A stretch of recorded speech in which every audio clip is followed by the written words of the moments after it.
Hi, everybody. My name is Nancy, and I have Sandy here with me. Hi, Nancy. Hello, everyone. Welcome to In Sarah's Tent. And the reason that we're calling this podcast In Sarah's Tent is because Sarah was a righteous woman, one of the matriarchs, and her tent was always open to visitors. She and her husband Abraham had the trait of hospitality. Our logo is a tent with the flaps of the tent open to symbolize her hospitality. There's also a candle in the tent, and we've read in commentaries that a candle burned in Sarah's tent from Shabbat to Shabbat. What we're going to do here in the podcast is we read a little bit from the Torah. We're starting at the beginning and just reading through little by little. And we'll read a little bit and then chat about what we've read. So Sandy's going to read for us today. Okay, thank you, Nancy. And I'll be reading Genesis chapter 4, verses 1 through 7. Now the man had known Eve, his wife, and she conceived, and she bore Cain. And she said, I have acquired a man with Hashem. And she continued giving birth to his brother, to Abel. And Abel became a herder of sheep, and Cain became a worker of the ground. And it was at the end of a period of time that Cain brought from the fruit of the ground an offering to Hashem. And Abel brought himself as well of the firstborn of his flock, and from their choicest. Hashem turned to Abel and to his offering, but to Cain and to his offering he did not turn.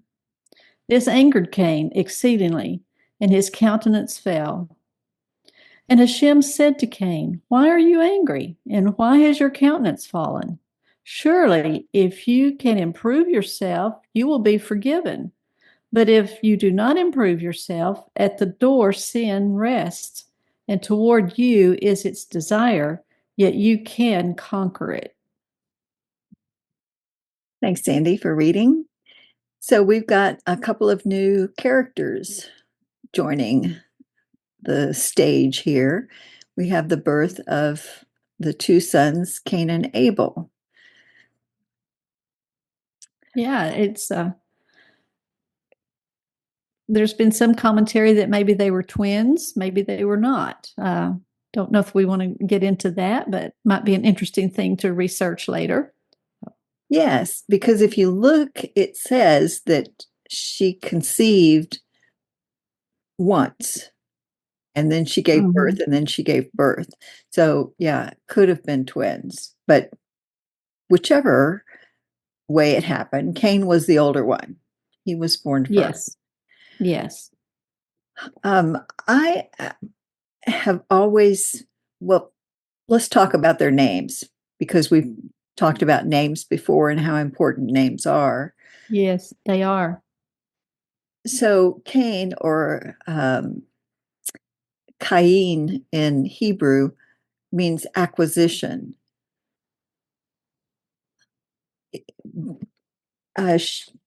She says, I have acquired a man with Hashem.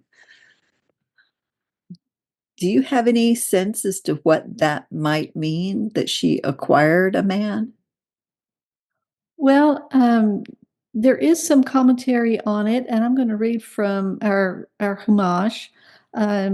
She says, as partners with Hashem, I have acquired a man. My husband and I were created by God alone, but through the birth of Cain, we are partners with him.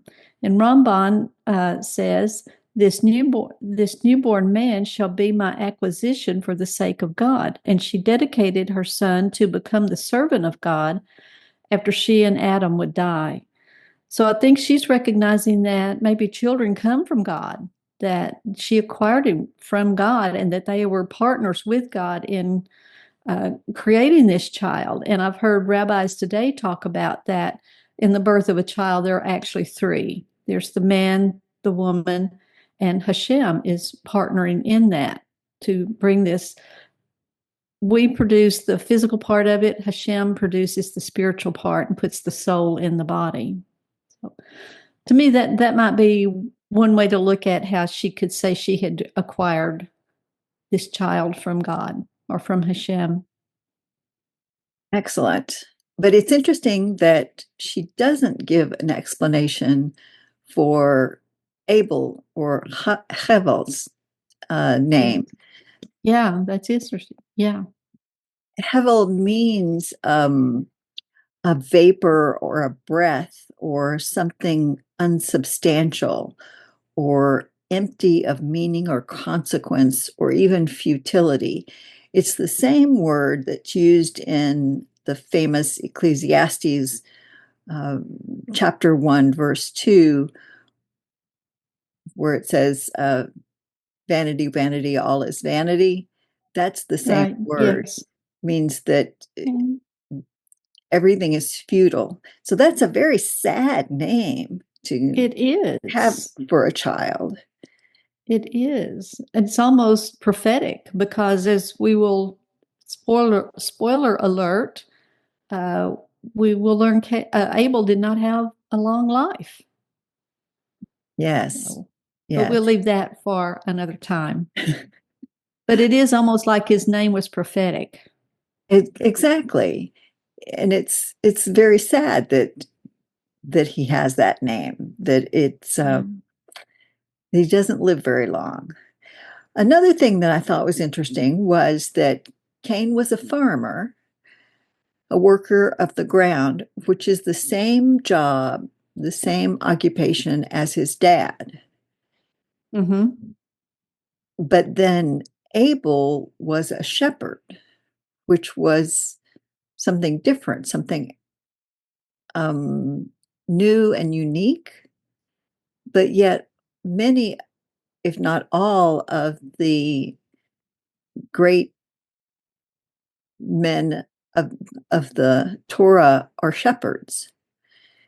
Yeah, yes, I have read in commentary that by being a shepherd, they're out alone a lot with the animals out in the pasture, and so they have a lot of time to meditate and think on spiritual things and think about communing with Hashem. So it makes sense that the great men that we know and have learned about were shepherds, Moses and David, and they were out contemplating and more isolated, didn't have so many distractions that maybe you have a job that you're with a lot of people all the time. I think there's a definite connection there between being the shepherd and the great spiritual leaders. So somebody might wonder, well, if people were vegetarian, as I have said earlier, um, during this time, why did they need a shepherd? And I have seen comments from Mizrahi that said although man was forbidden to eat meat, he was still allowed to use milk and butter and wool and the skins of dead animals. So Abel, he was a shepherd, yes, but he mostly did shearing of the sheep and milking of the cows. Exactly. And we've got two very different professions here, but yet each are necessary to providing necessities of life. Cain is growing things from the ground to eat, and by taking care of the sheep and tending sheep, like you just said, Abel is providing milk and butter and um, material for clothing. So they both are involved in things that are necessary. Yes, absolutely.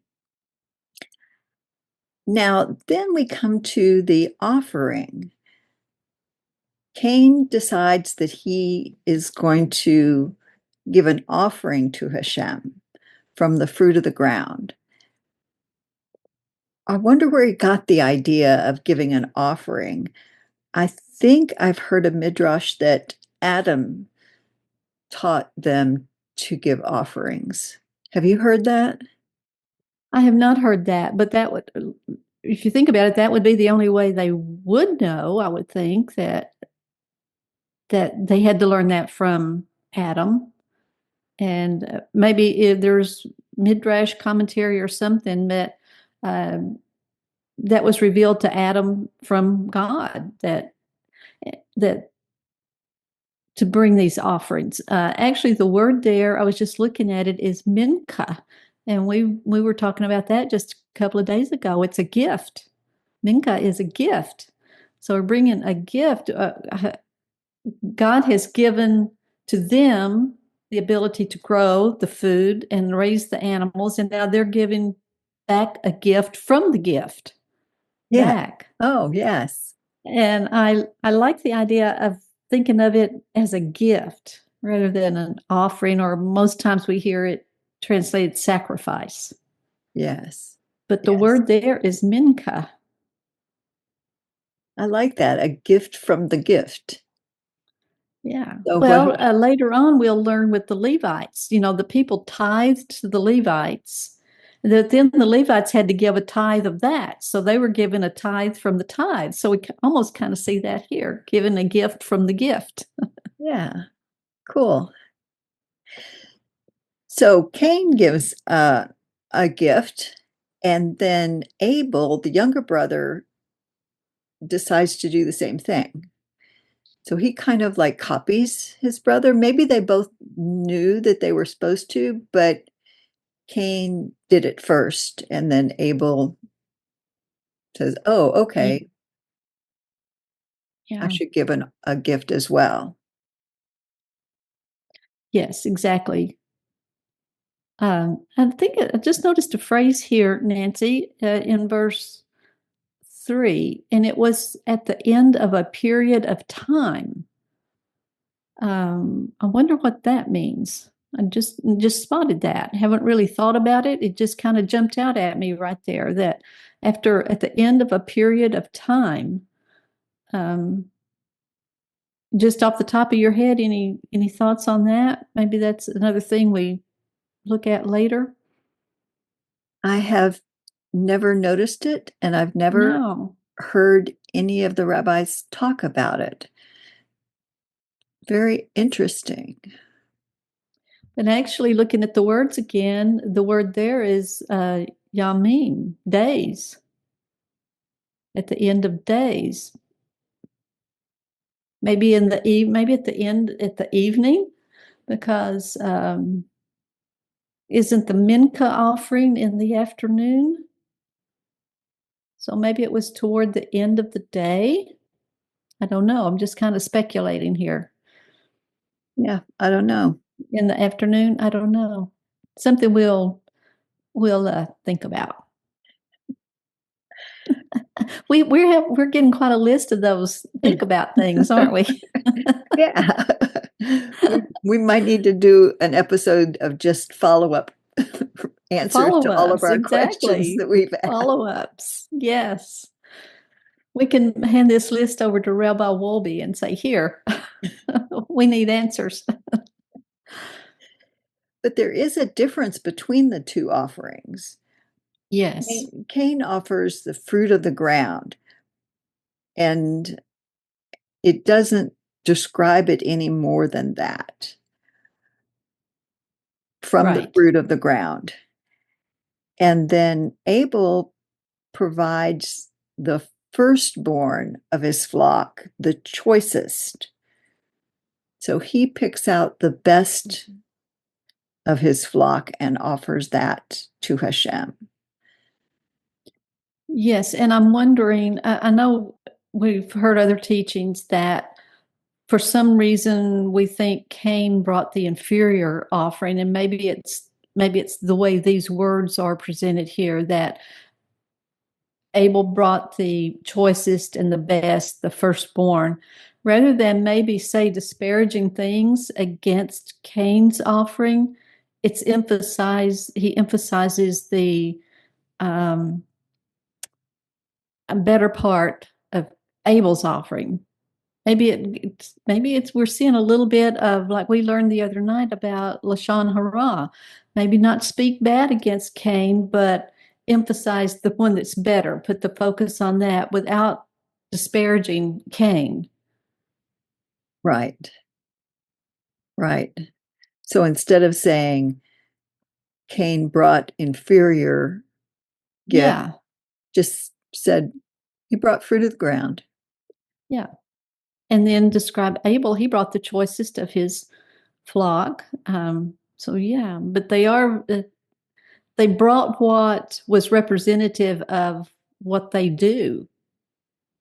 Like Abel brought, he's a shepherd, he brought from his flock. Cain was a farmer, he brought from the ground. So, yeah. Then it says that Hashem, I guess it looks like he accepted, it says he turned to Abel's offering, but he did not turn to Cain's offering. So I guess we Mhm. can view that as he accepted Abel's offering, but Yeah. not Cain's. It doesn't say that he rejected Cain's offering, it just says that he didn't turn to it. Yeah. Maybe again, rather than focus on the negative, he turned to Abel and not to Cain rather than embarrassing Cain or something. I don't know. It just seems to me, I'm seeing again what we've talked about in the past, how kind and gentle God is with what's going on. It's almost like he's not wanting to embarrass Cain here, being respectful of him. But what? Yeah, we both said, but Oh, yes. The thing that I have wondered about, Nancy, is they both brought something that obviously meant something to them. So, what was the difference in the two offerings? We've got two men, or Cain and Abel, and they bring a gift or an offering. One brings the sheep versus something from the ground. So, is that the problem, that it's a sheep rather than something from the ground? Or is it the attitude and the motive with which they were brought? Because we really don't see anything that says Cain brought inferior from the ground, like you said before. So I know we've been taught in the past that Cain's was not the best, that Abel's was. But if we're just looking at the basic reading here, could it be more it was the attitude that they came with rather than what they brought?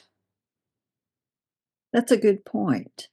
And I did hear a rabbi talking about the difference in attitude and the attitude that he, and I'm sorry, I don't remember the name of the rabbi that I was listening to. I listened to many. I should start writing down the sources so I don't say just some random rabbi.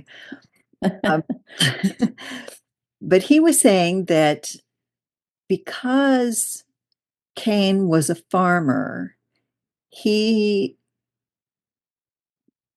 really needed Hashem's help in producing Oh, his his yes. his crops. And so he was, it's kind of like, I wouldn't say a bribe, but trying to help himself. Say, well, if I give God a gift, then he will give me rain or whatever Okay. I need to grow my crops. And then compare that with Abel. This rabbi said that Abel, he, because of his name, he was more spiritual. He was not tied to the ground. Oh, He didn't really care about material things. And so therefore he didn't necessarily want to keep the best for himself. Whereas Cain Yeah. wanted to keep the best for himself, but just needed help Right. controlling his Okay. crops. So, Okay. yeah, maybe that was a difference in attitude, is that Cain kept the best for himself, but need acknowledged that he needed God's help in producing his crops, whereas Right. Abel didn't care for material things. And that would tie back like to the meaning of his name.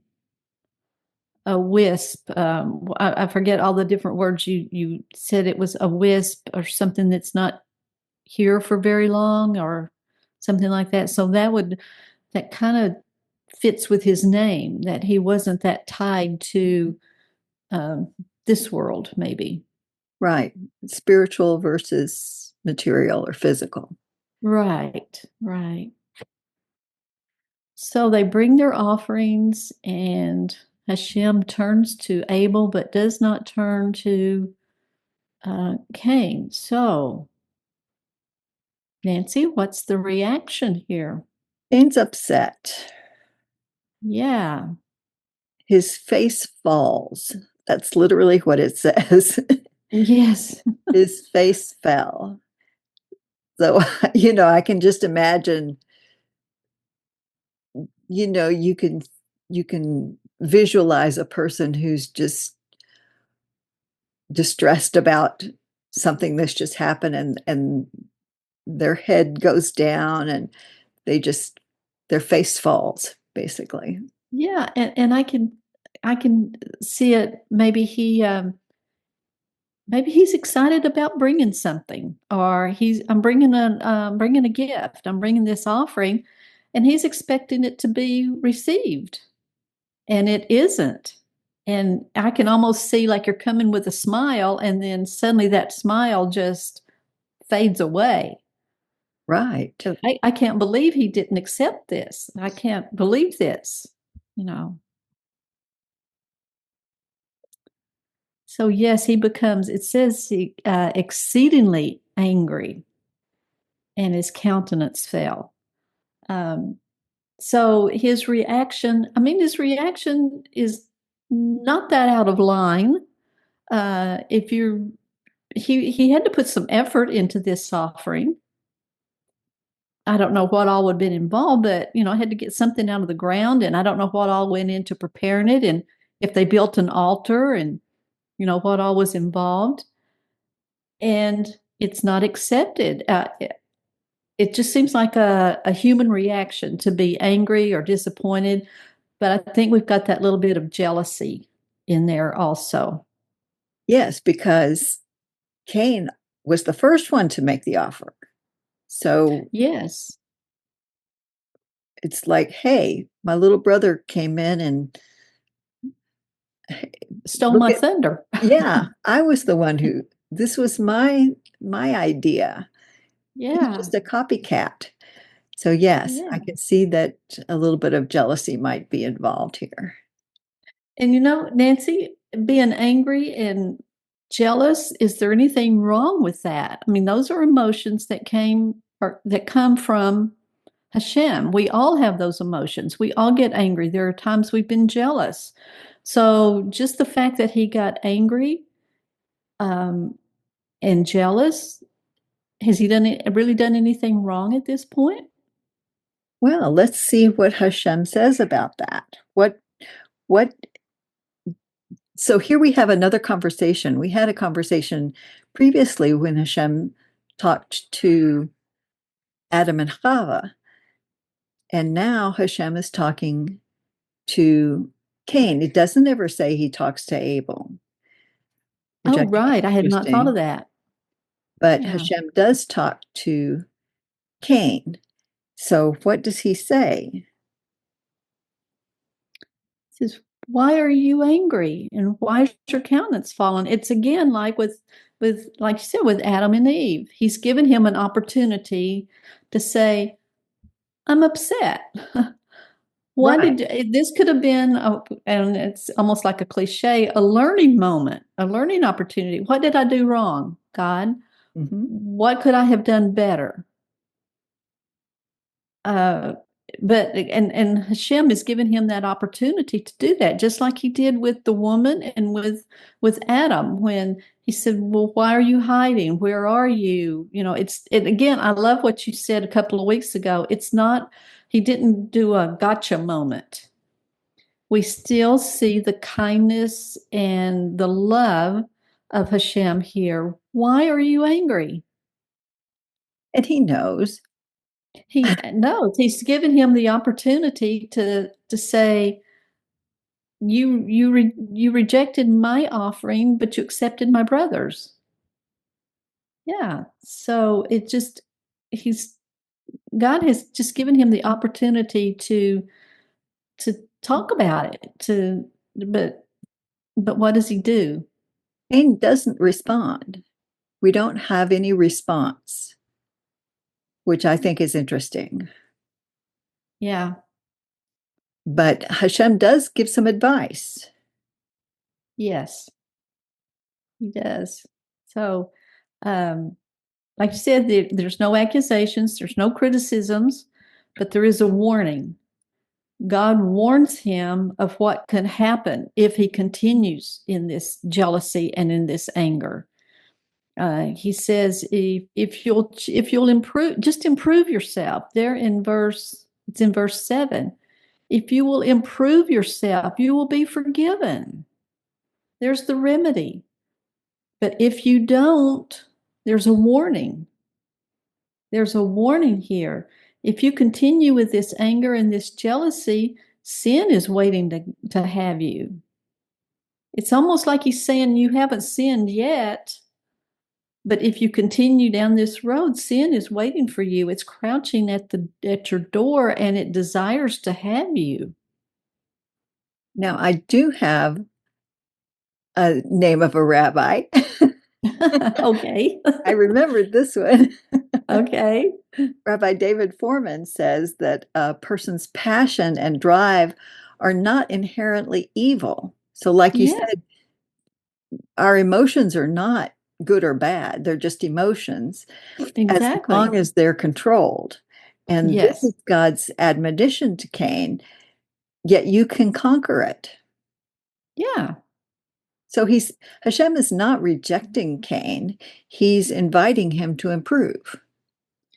I like that. That is a good way to describe this. He didn't reject him. He's saying, yeah, you can improve. You can overcome this. So when we say, oh, I'm just human, I can't control, that's just the way I am, that's the way I do things, that really is not a valid excuse or reason. We can control those emotions. We can control. We don't have to give in. And we also learned from another rabbi, Rabbi Arya Wolbe, and he teaches us Musar. And he says that there's a balance. I mean, you can't be too extreme on any emotion, that you need to have a balance. So this Right. again is yes, you'll have these emotions, and there's nothing wrong with having these emotions as long as you control it, as long as you keep them in balance. Right. And see, whatever situation I'm in, if I'm not happy with it, try to improve it and learn from it. See, understand this is what might happen if I continue down this path. Mhm. Yeah, there's just, again, the kindness of Hashem. I like what you said. We don't see any criticism here. He's warning him. He's giving him an opportunity to confess and tell him what's happening. So it's unfortunately, spoiler alert or teaser, because I think we're almost out of time. Um, did Cain take the advice? No, he did Well, not. you can't see, but Nancy's shaking her head no. We're on radio, Nancy, not TV. So we'll stop there with begin next time with verse 8 and see what does Cain do. We'll leave it as a cliffhanger. Okay, we'll see Cain's response next time. Yes, Cain's response. So what are your takeaways, Nancy, from this? If you had to summarize it in one sentence. That we can improve, that we have Yes. that ability to improve. And that's what is expected of us, to improve, even if it's, Yes. we don't need to jump to the top of the ladder. We just go one rung at a time, little by little. As long as we're going up the ladder, we're Yeah. improving. That's what we should be doing. And that doesn't mean that sometimes we won't slip back a rung or two, but our overall projection should be going up. I think my takeaway is about our emotions. They're neither good or bad, they just are. It's what we do with them that's important, and that we can overcome. We don't have to be the victim of our emotions, we can overcome them. So thank you, Nancy. This was good tonight and enjoyed it. Yes, absolutely. And we'll see you next time in Sarah's tent. In Sarah's tent. One day we're going to get that in sync. Bye. Bye.